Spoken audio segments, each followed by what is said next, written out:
Voici le jour que l'Éternel a fait, qu'il soit pour nous un sujet d'allégresse et de joie. Psaume chapitre 118, verset 24.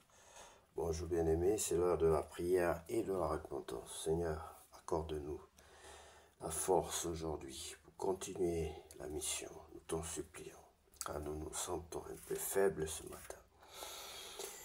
Seigneur, ce matin encore, je me tiens devant toi, le cœur ouvert, les mains tendues vers le ciel. Merci pour le souffle de vie, merci pour cette nouvelle journée que tu m'accordes. Avant même que je commence mes activités, je t'invite dans chaque instant de ce jour, viens habiter mes pensées, guider mes paroles, inonder mes gestes et de ta présence. Merci, je te remets mes projets, mes rendez-vous, mes décisions, mes rencontres. Sois au centre de tout ce que je vais entreprendre. Protège-moi du mal, détourne-moi de l'orgueil et accorde-moi un cœur rempli d'humilité et de bonté. Seigneur, je t'offre ce matin mon cœur, purifie-le, renouvelle-le, fais-y grandir la foi, la paix, la joie et l'espérance. Si je suis faible, fortifie-moi.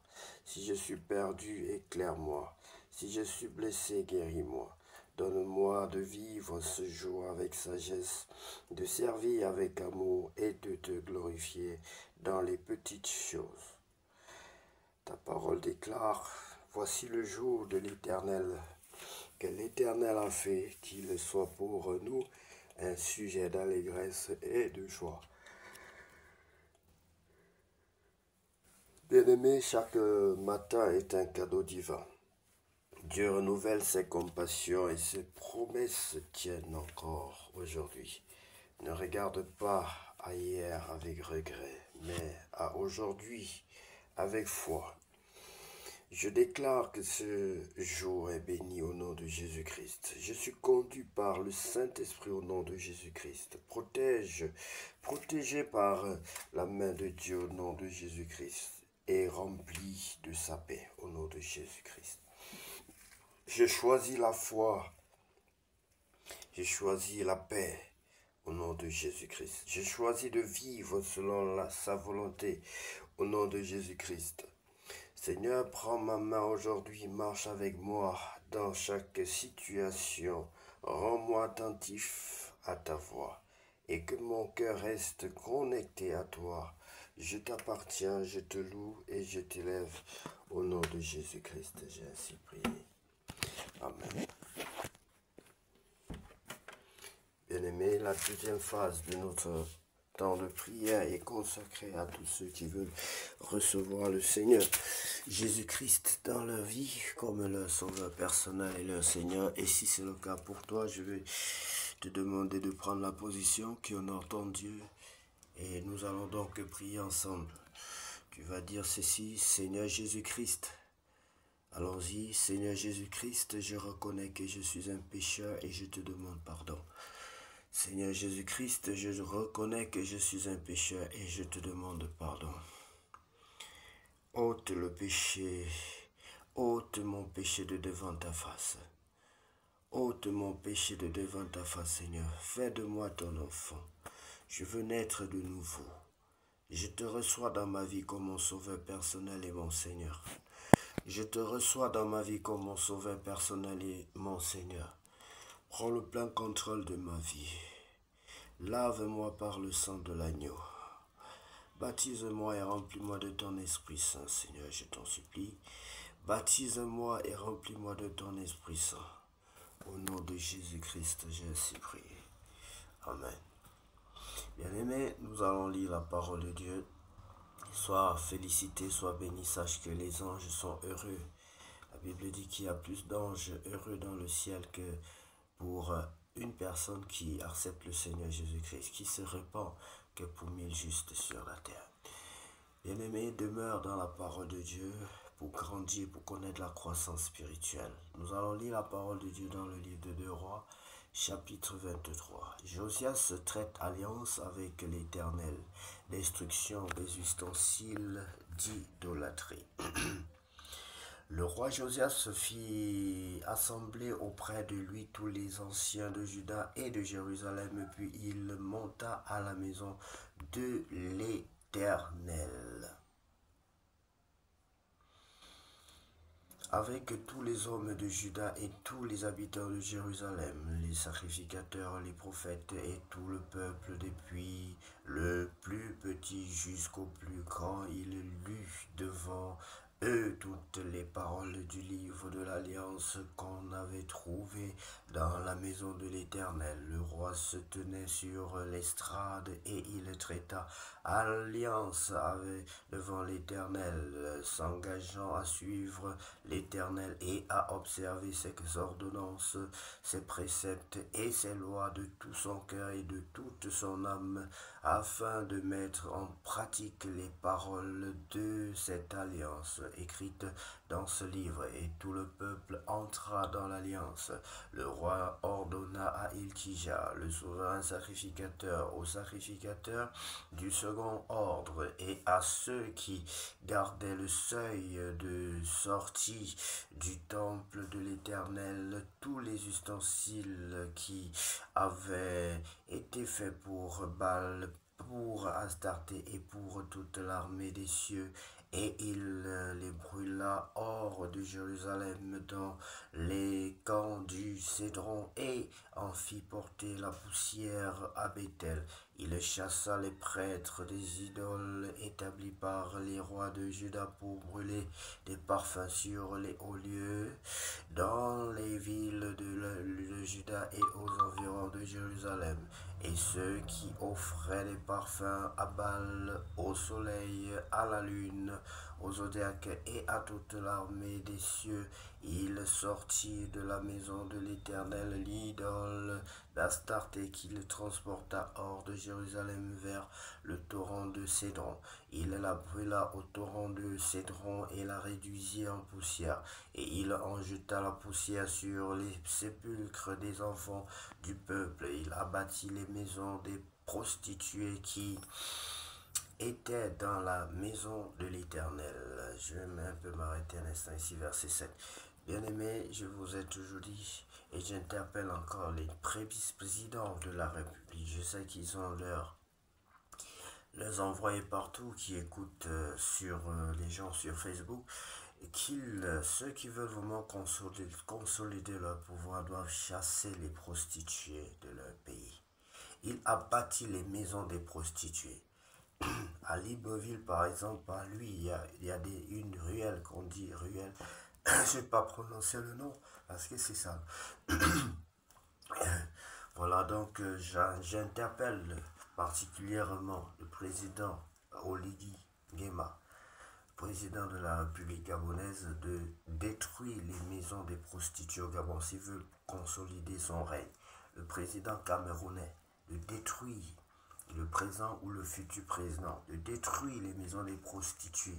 Le président zaïrois, le président congolais, togolais, béninois, si vous voulez voir certaines choses, si vous voulez attirer la bénédiction de Dieu sur vos pays, si vous aimez vos pays, vous devez être contre la prostitution et détruire les maisons des prostituées, car Dieu n'aime pas ces choses et ça attire pas mal de malédiction, ça attire la prostitution, attire la malédiction sur un pays et même sur un règne.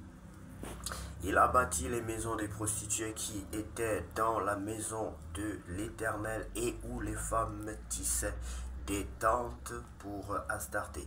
Il fit venir tous les prêtres des villes de Juda. Il souilla les hauts lieux où les prêtres brûlaient des parfums depuis Geba jusqu'à Beer-Sheba, et il renversa les hauts lieux des portes, celui qui était à l'entrée de la porte de Josué, chef de la ville, et celui qui était à gauche de la porte de la ville. Toutefois, les prêtres des hauts lieux ne montaient pas à l'autel de l'Éternel à Jérusalem, mais ils ne mangeaient pas Ils ne montaient pas, mais ils mangeaient des pains sans levain au milieu de leurs frères. Le roi souilla Tophet dans la vallée des fils de Hinnom, afin que personne ne fasse plus passer son fils ou sa fille par le feu en l'honneur de Moloch. Il fit disparaître de l'entrée de la maison de l'Éternel les chevaux que les rois de Juda avaient consacrés au soleil près de la chambre de l'eunuque Nethamélec qui demeurait dans le faubourg, et il brûla au feu les chars du soleil. Le roi démolit les autels qui étaient sur le toit de la chambre haute d'Achaz et que les rois de Juda avaient fait, et les autels qu'avait fait Manassé dans les deux parvis de la maison de l'Éternel. Après les avoir brisés et enlevés de là, il en jeta la poussière dans le torrent de Cédron.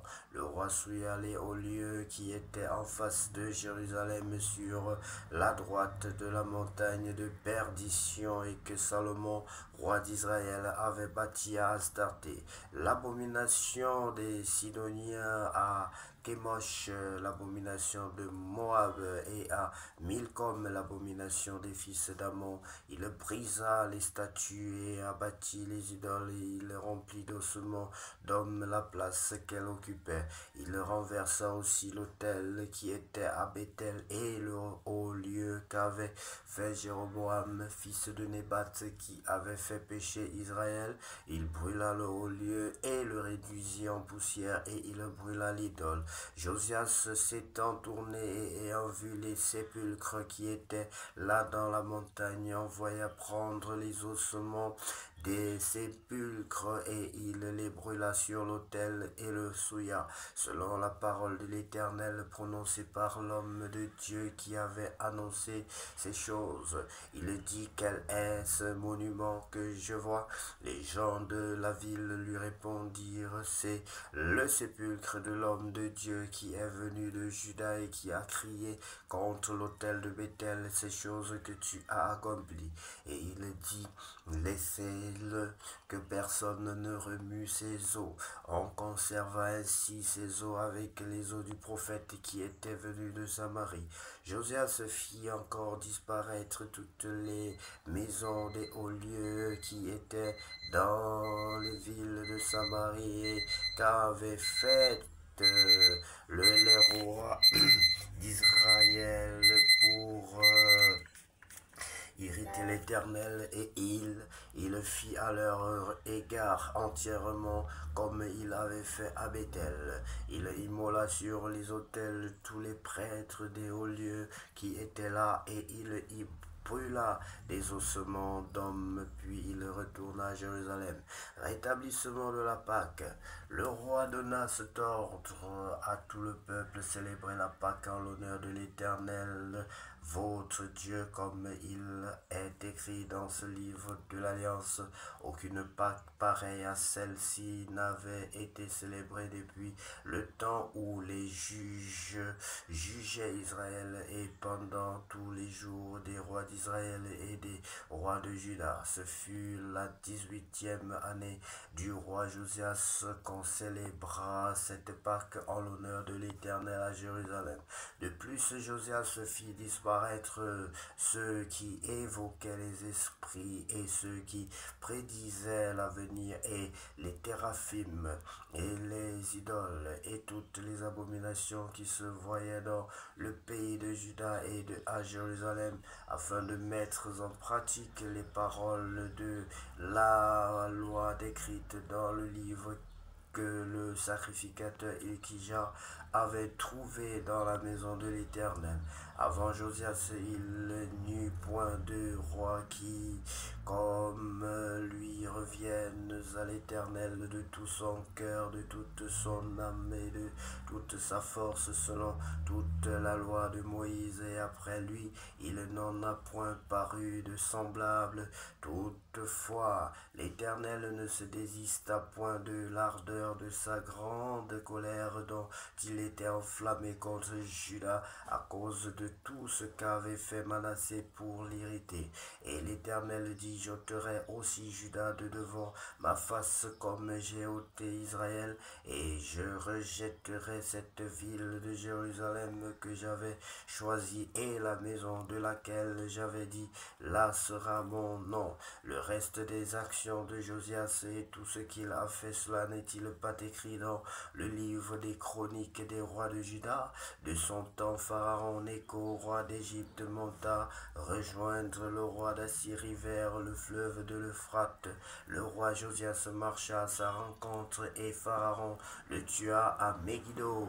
Dès qu'il le vit, ses serviteurs l'emportèrent mort sur un char. Ils l'amenèrent de Megiddo et à Jérusalem et ils l'enterrèrent dans son sépulcre. Et le peuple du pays prit Joachaz, fils de Josias, ils l'éloignirent et le firent roi à la place de son père. Joachaz, roi de Juda. Joachaz avait 23 ans lorsqu'il devint roi et il régna 3 mois à Jérusalem. Sa mère s'appelait Amotal, fille de Jérémie de Libna. Il fit ce qui est mal aux yeux de l'Éternel entièrement, comme avait fait ses pères. Pharaon Nécho l'enchaîna. Pharaon Nécho l'enchaîna à Ribla dans le pays de Hamath pour qu'il ne règne plus à Jérusalem, et il mit sur le pays une contribution de 100 talents d'argent et d'un talent d'or. Et Pharaon Nécho établit roi Eliakim. Regardez bien aimé comment la déchéance de Jérusalem est grande au point où c'est déjà Pharaon qui vient établir un roi en Juda.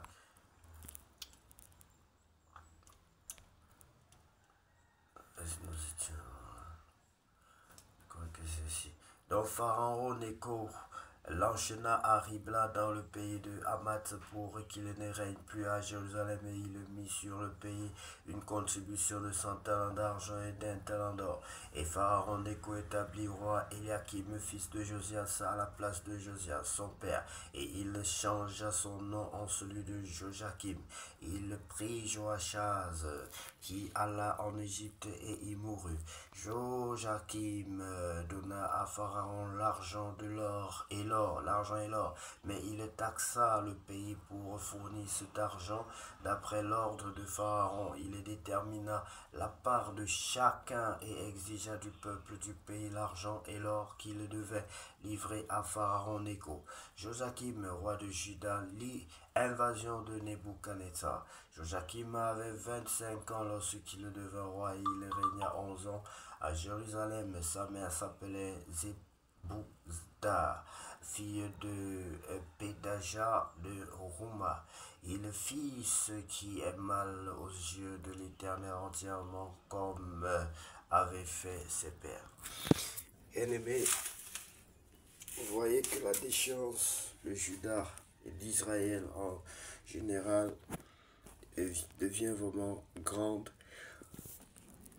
au point où ce sont les ennemis de l'Éternel qui viennent même imposer les rois en Israël.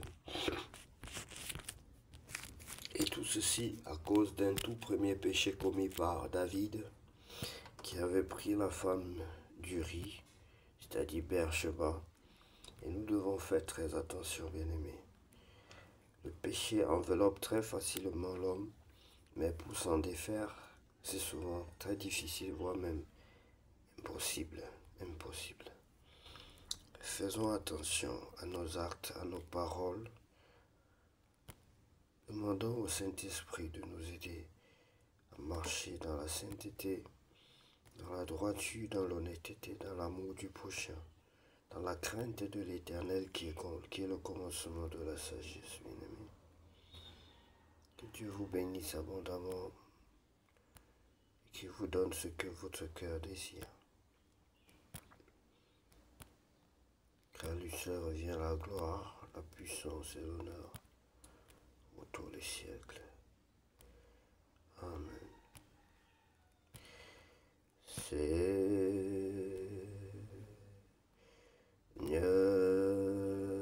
Jésus.